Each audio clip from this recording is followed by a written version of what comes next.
இஃப்தார் நிகழ்ச்சிக்கு தலைமையேற்று நடந்து கொள்ளக்கூடிய மாவட்டத்துடைய தலைவர் அருமையான அப்துல் காதர் அவர்களே, வரவேற்பு இருக்கக்கூடிய மாவட்ட செயலர் சாதிக் பாஷா அவர்களே, யூசுப் அலி அவர்களே, மாநில சூழ்நிலை செயலாளர் காந்தா இப்ராஹிம் அவர்களே, மாவட்ட பொருளாளர் அபிபுர் ரஹ்மான் அவர்களே, இந்த நிகழ்ச்சியில் சிறப்பு விருந்தாக வருகின்றக்கூடிய மணப்பாறை சட்டமன்ற உறுப்பினர், மனிதநேய மக்கள் கட்சியுடைய பொதுச் செயலாளர், தமிழ்நாடு அரசு கமிட்டியுடைய தலைவர் பா அப்துல் சமத் அவர்களே, எனக்கு முன்னால் சிறப்பு இருக்கக்கூடிய மாவட்டத்திலே துணையுடைய அணி நிர்வாகிகள், இறுதியாக நன்றியில் இருக்கக்கூடிய மாதவர கோயில் அவர்களே, இந்த இஃப்தார் நிகழ்வு என்பது எங்களுடைய முக்கிய நிர்வாகிகளை மற்றும் அழைத்து ஒரு நிகழ்வை நடத்த வேண்டும் என்ற ஒரு அடிப்படையில் இந்த நிகழ்வு ஏற்பாடு செய்யப்பட்டிருக்கிறது. இருந்தாலும் கூட தமிழ்நாட்டை வழிநடத்திக் கொண்டிருக்கக்கூடிய திராவிட முன்னேற்ற கழகத்துடைய நாம் சாதக்கூடிய வட்டத்துடைய முக்கிய நிர்வாகிகள் மட்டும் அழைக்க வேண்டும் என்ற ஒரு அடிப்படையில் நாங்கள் விடுத்த அழைப்பை ஏற்று இங்கே வருகை இருக்கக்கூடிய 24வது வட்டத்துடைய செயலாளர் அண்ணன் அன்பரசன் அவர்களே, 23வது வட்ட செயலாளர் அண்ணன் குப்பன் அவர்களே, வட்டத்துடைய முக்கிய நிர்வாகிகள் அண்ணன் ஹுசைன் மைதீன் அவர்களே, அண்ணன் எழில் அவர்களே, வெல்சன் அவர்களே, முத்துவேல் அவர்களே, ராஜேந்திரன் அவர்களே, சுந்தரேசன் அண்ணன் அவர்களே உள்ளிட்ட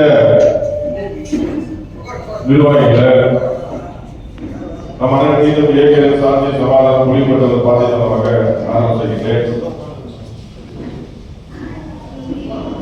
ஏற்கனவே குறிப்பிட்டது போல என்னுடைய கட்சி நிர்வாகிகளை, முக்கியமான நிர்வாகிகள் மட்டும் அழைத்து இந்த இஃப்தார் நிகழ்ச்சி நடத்த வேண்டும் அடிப்படையில் இந்த நிகழ்வு நடைபெற்றுக் கொண்டிருக்கின்றது. மனிதநேய மக்கள் கட்சியின் சார்பாக சட்டமன்ற கூட்டத்தொடரில் எங்களுடைய சட்டமன்றத்துடைய தலைவர் பேராசிரியர் முனைவர் எம்எச் ஜவாஹிர்லா சார் அவர்களும், எங்களுடைய பொதுச் செயலாளர் அண்ணன் பா அப்துல் சமத் அவர்களும் தொடர்ந்து பல்வேறு நலனுக்காக சட்டமன்றத்தில் பேசிக் கொண்டிருக்கிறார்கள்.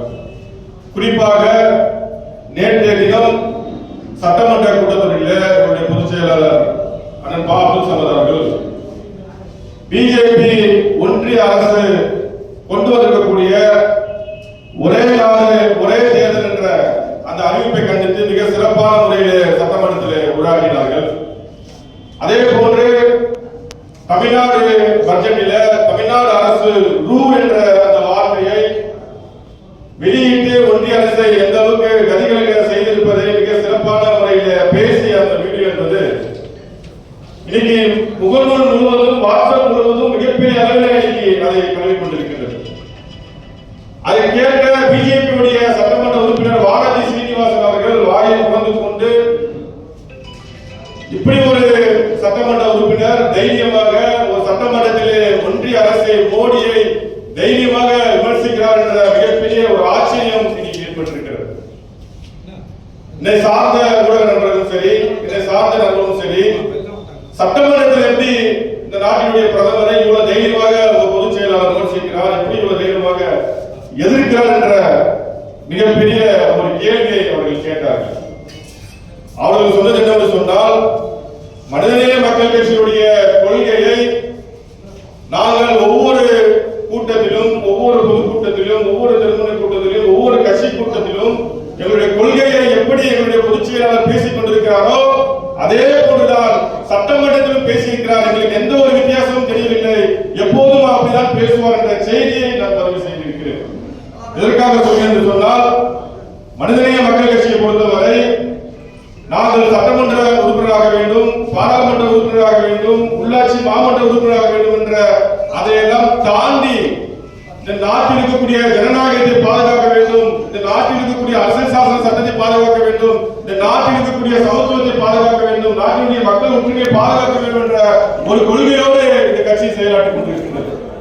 சமீப காலமாக நாம் பார்க்கின்றோம், இந்திய அரசியல் சாசன சட்டத்துக்கு எதிராக நாட்டிலே பல்வேறு நிலைப்பாடுகள் இன்னைக்கு நடைபெற்றுக் கொண்டிருக்கின்றன. இந்திய அரசியல் சாசன சட்டம் இந்தியா விடுதலை அடையும் போது இந்தியா விடுதலை அடையும் போது எல்லா தரப்பு மக்களும் முதலிலே மகாத்மா காந்தி ஒன்றிணைத்தார். இந்தியா விடுதலை ஆகும் போது இந்தியா எப்படி விடுதலையாகும், சாத்தியமா என்ற பல்வேறு கேள்விகள் வைக்கும் போது மகாத்மா காந்தி அவர்கள் முதலில் செய்த மிகப்பெரிய ஒரு விஷயம் என்னவென்று சொன்னால், இந்து மத தலைவர்களும் இஸ்லாமிய மத தலைவர்களும் கிறிஸ்துவ மத தலைவர்களும் ஒன்றிணைந்து ஒரு கூட்டத்தை நடத்தினார். அந்த கூட்டத்தில் இந்த நாடு விடுதலை பெற வேண்டும் என்று சொன்னால் நாம் எல்லாம் ஒன்றிணைந்து போராட வேண்டும் என்ற ஒரு கொள்கையோடு மகாத்மா காந்தி போராடினார். அதே போன்று மகாத்மா காந்தி வெற்றி பெற்று இந்த நாடு விடுதலை அடைந்தது. இந்த நாடு விடுதலை அடைந்த பிறகு இந்த நாட்டு மக்கள் எப்படி இந்த நாட்டில் வாழ வேண்டும், அவங்க எந்த கோட்பாட்டில் வாழ வேண்டும் என்ற ஒரு கேள்வி வரும்போது அப்போதுதான் இந்திய நாட்டு மக்களுக்கான அரசியல் சாசன சட்டத்தை உருவாக்கப்படுகிறது. அந்த அரசியல் சாசன சட்டத்தை புரட்சியாளர் டாக்டர் B.R. அம்பேத்கர் தலைமையிலே வழங்கப்படுகின்றது. மிக தெளிவாக இந்த நாட்டினுடைய குடிமகனுக்கு என்னென்ன உரிமை இருக்கிறது என்பதை மிக தெளிவாக அரசியல் சாசன சட்டம் நமக்கு வழங்கியிருக்கிறது. அது குறிப்பாக இந்த நாட்டினுடைய பிரதமரானாலும் இந்த நாட்டினுடைய எத்தகைய அமைச்சரானாலும் அவர் தவறு செய்தால் அதை தட்டி கேட்கின்ற உரிமை இந்த நாட்டினுடைய சாதாரண குடிமகனுக்கு இருக்கிறது என்ற ஒரு மிகப்பெரிய உரிமை அரசியல் சாசன சட்டம் வழங்குகின்றது. அது மட்டுமல்ல, இந்த நாட்டில் வாழக்கூடியவனுக்கு எல்லா உரிமையும் அரசியல் சாசன சட்டம் வழங்குகிறது. உனக்கு என்ன வேணுமோ நீ சாப்பிடு, நீ என்ன மொழி வேண்டுமானாலும் நீ பேசு, உனக்கு என்ன ஆடை வேண்டுமானாலும் நீ உடுத்து, நீ எந்த மதத்தை பின்பற்ற விரும்பினாலோ நீ பின்பற்ற என்ற அனைத்து உரிமையும் அரசியல் சாசன சட்டம் வழங்கியிருக்கிறது. ஆனால் இன்னைக்கு இருக்கக்கூடிய ஒன்றிய பாஜக அரசு அரசியல் சாசன சட்டத்தை ஒழிக்கின்ற, அதை இல்லாத ஒரு நாடாக ஆக்க வேண்டிய ஒரு முயற்சியில் ஈடுபட்டுக் கொண்டிருக்கிறது. குறிப்பாக இன்னைக்கு உத்தரப்பிரதேச போன்ற மாநிலம் இல்ல, இன்னைக்கு தமிழ்நாட்டில் மிக சிறப்பாக ஒரு அமைதியாக இருக்கிறோம். இதே உத்தரப்பிரதேசத்தில் இருக்கக்கூடிய அந்த மக்கள் அங்கே ஒரு மதத்தினர் ஒரு பண்டிகை கொண்டாட சொன்னால் இன்னொரு மதத்தினர் வீட்டை விட்டு வெளியே வரக்கூடாது என்ற ஒரு அச்சத்தை அங்கே ஏற்படுத்துகிறார். அவர் கொண்டாடக்கூடிய ஹோலி என்று சொல்லக்கூடிய அந்த பண்டிகையை அவர் கொண்டாடும் போது இஸ்லாமியர்கள் யாரும் வீட்டை விட்டு வெளிவரக்கூடாது என்ற ஒரு மிகப்பெரிய ஒரு அச்சுறுத்தலை அங்கே ஏற்படுத்தியதெல்லாம் பார்க்கின்றோம். ஆனால் அதற்கெல்லாம் மாறாக தமிழ்நாடு தான் மிகப்பெரிய ஒரு பாதுகாப்பு அரணாக, இந்த மக்களுடைய சமத்துவத்தையும் சகோதரத்தையும் பாதுகாப்பு மண்ணாக தமிழ்நாடு மட்டும்தான் இருந்து வருகிறது.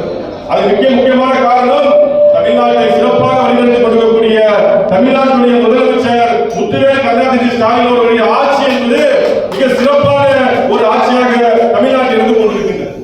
இங்க எந்த பிரச்சனைக்கும் இடம் இல்லை. யாராவது மதத்தை வைத்து பிரச்சனை கொண்டாட சொன்னால் உடனடியாக மீது வழக்கு போட்டு சிறைக்கு அனுப்புகிறார்கள். யாராவது இந்த நாட்டிலே அமைதியை சீர்குலைக்க வேண்டும், இந்த நாட்டினுடைய மக்களுடைய ஒற்றுமையை சீர்குலைக்க வேண்டும், எவன் நினைத்தாலும் சரி அவனை வழக்கை போட்டு உள்ளே அனுப்புகின்ற ஒரு சிறப்பான ஒரு ஆட்சியாக இந்த ஆட்சி இருந்து கொண்டிருக்கிறது. அத்தகைய ஆட்சியை நாம் மீண்டும் 2026 திராவிட முன்னேற்ற கழகத்துடைய கூட்டணி மீண்டும் தமிழ்நாட்டில் அமைக்க வேண்டிய மிகப்பெரிய பொறுப்பு நமக்கு இருக்கின்றது. நீங்களாம் பார்த்திருப்பீங்க, நேற்றைய தினம் எடப்பாடி பழனிசாமி போயிட்டு எங்களுடைய அதிமுக தலைமையாளர்களுக்கு போறேன்னு சொல்லிட்டு போய் ஒன்றிய அமைச்சர் அமித்ஷாவை பார்த்து கூட்டணி ஒப்பந்தம் போட்டு வந்திருக்காங்க. இப்படிப்பட்ட நிலையில நாம் யாரை ஆதரிக்க வேண்டும், யாருடன் நிற்க வேண்டும், யாரை எதிர்க்க வேண்டும் என்று மிக தெளிவாக 2026 களம் நமக்கு தெளிவாக காட்டுகிறது. ஆகையால் எப்படி இந்த நாட்டிலே அமைதியாக சந்தோஷமாக ஒற்றுமையாக இந்த மக்கள் வாழ்ந்து வருகிறார்களோ இதே போன்று 2026 நம்ம திமுக அமர வைத்து இந்த மக்களை ஒற்றுமையோடு பாதுகாப்போம். எந்த நோக்கத்திற்காக மகாத்மா காந்தி சுதந்திரம் பெற்றுக் கொடுத்தாரோ அந்த நோக்கத்தை பாதுகாப்பதற்கும், எதற்காக டாக்டர் B.R. அம்பேத்கர் அரசியல் சாசன சட்டத்தை உருவாக்கினாரோ அதை பாதுகாப்பதற்கும் தொடர்ந்து கலந்தாடுவோம்.